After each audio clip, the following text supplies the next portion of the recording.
Hello food lovers, welcome to my channel. నోరూరించే విధంగా fish fry చేసుకోవడం జరిగింది. చూడడానికి రెడ్ కలర్లో, నోట్లో పెట్టగానే మంచి టేస్టీగా. సో ముందుగా కావాల్సిన పదార్థాలన్నీ మనం స్క్రీన్ మీద వేయడం జరిగింది. సో ఈ విధమైన క్రిస్పీ ఫిష్ ఫ్రై ఎలా చేయాలో తెలుసుకుందాం. సో ముందుగా బాగా క్లీన్ చేసి పెట్టుకోవాలి. 1-2 సార్లు బాగా కడుక్కోవాలి.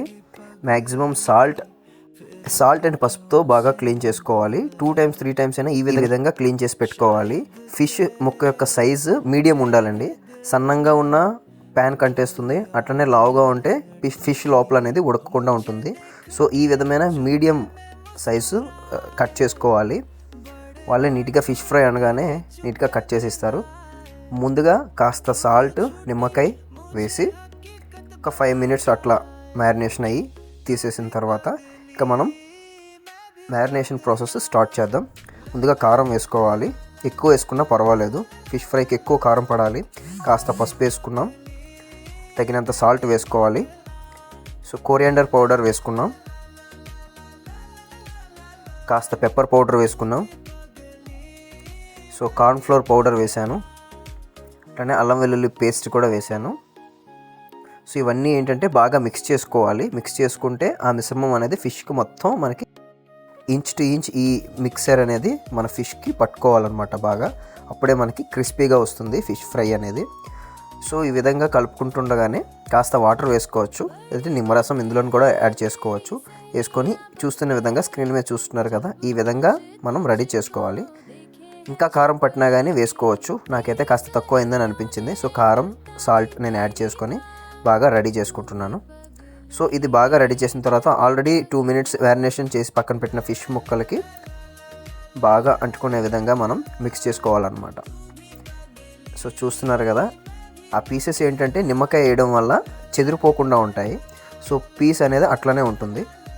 అందుకని చెప్పి ముందుగా మనం సాల్ట్, నిమ్మకాయ వేసి పక్కన పెట్టుకుంటాం. సో ఈ విధంగా ప్రతి ఒక్క ఇంచ్ టు ఇంచ్ ఫిష్కి అప్లై చేసే విధంగా మనం అప్లై చేసుకోవాలి. ఇలా అప్లై చేసుకోవడం వలన ఏమవుతుందంటే ఇంచ్ టు ఇంచ్ ఫిష్లో ఏ పార్ట్ మిస్ అవ్వకుండా మొత్తం మనకి బాగా క్రిస్పీగా ఫ్రై అవుతుందన్నమాట. సో ఈ విధంగా పెట్టుకున్న తర్వాత ఒక 5 minutes పక్కన పెట్టి మనం ఇంకా స్టార్ట్ చేయొచ్చు అనమాట ఫిష్ ఫ్రై యొక్క తదుపరి ప్రాసెస్. సో 5 minutes తీసి పక్కన పెట్టిన తర్వాత చూసారుగా ఫిష్కి ఆ మసాలా బాగా పట్టుకుందనమాట. ఇంకా మనం ప్యాన్ తీసుకొని కాసిన్ని కరివేపాకు రెమ్మలు వేసుకొని ఇంకా మనం ఎక్కువ కాకుండా ఒక 3 pieces to 4 pieces ఒకేసారి ఫ్రై చేసుకోవాలి. ఒకవేళ ప్యాన్ అనేది పెద్దగా ఉంటే మీరు ఎక్కువ పీసెస్ కూడా ఫ్రై చేసుకోవచ్చు. ఆయిల్ ఎక్కువ పడుతుంది ఫిష్ ఫ్రైలో ఎప్పుడైనా కానీ, అప్పుడే ఆ క్రిస్పీనెస్ అనేది చాలా బాగా వస్తుంది. సో ఈ విధంగా వేసిన తర్వాత ఎవ్రీ 2 to 3 minutes తిప్పుకుంటూ ఉండాలన్నమాట. సో అట్లా తిప్పుకోవడం వల్ల ఏమవుతుందంటే ప్యాన్కి ఈ ఏదైతే మనం ఫిష్ కోటేసామో అది అంటుకోకుండా ఉంటుంది. సో 2 to 3 minutes ఈ విధంగా మీరు స్క్రీన్ మీద చూస్తున్నట్టుగా తిప్పుకుంటూ ఉండాలి. 2 spoons యూస్ చేసి కూడా మీరు తిప్పచ్చు. సో ఈ విధంగా అయితే అన్ని వైపులా కూడా ఫిష్ అనేది బాగా కుక్ అవుతుందన్నమాట. చూస్తున్నారు కదా, అన్ని వైపులా ఫిష్ కుక్ అవుతుంది. సో ఇది ఏంటంటే మీడియం ఫ్లేమ్లోనే ఉండాలి, హై ఫ్లేమ్లో అస్సలు ఉంచకూడదు, లో ఫ్లేమ్లో కూడా ఉండదు. ఫిష్ ముక్క అనేది బాగా ఉడకదనమాట. సో మీడియం ఫ్లేమ్లో ఈ విధంగా మనం రెడీ చేసి పెట్టుకోవాలి. సో గోల్డెన్ బ్రౌన్ కలర్ వచ్చినంత వరకు కూడా మనం దాన్ని ఫ్రై చేస్తూనే ఉండాలి, తిప్పుకుంటూ ఉండాలి. మనకు ఆల్మోస్ట్ ఫిష్ ఫ్రై అనేది రెడీ అయిపోయింది. ఇప్పుడు మనం ఒక్కొక్క పీస్ని మనం టిష్యూ వేసి పెట్టుకొని 1 by 1 తీసుకుంటే ఆయిల్ ఏదైనా ఎక్సెస్ ఆయిల్ ఉందో అది అందులో ఏంటంటే మనకి ఫిల్టర్ అయిపోతుంది అనమాట టిష్యూ పేపర్స్ వేయడం వల్ల. సో మన ఫిష్ ఫ్రై ఆల్మోస్ట్ రెడీ అండి.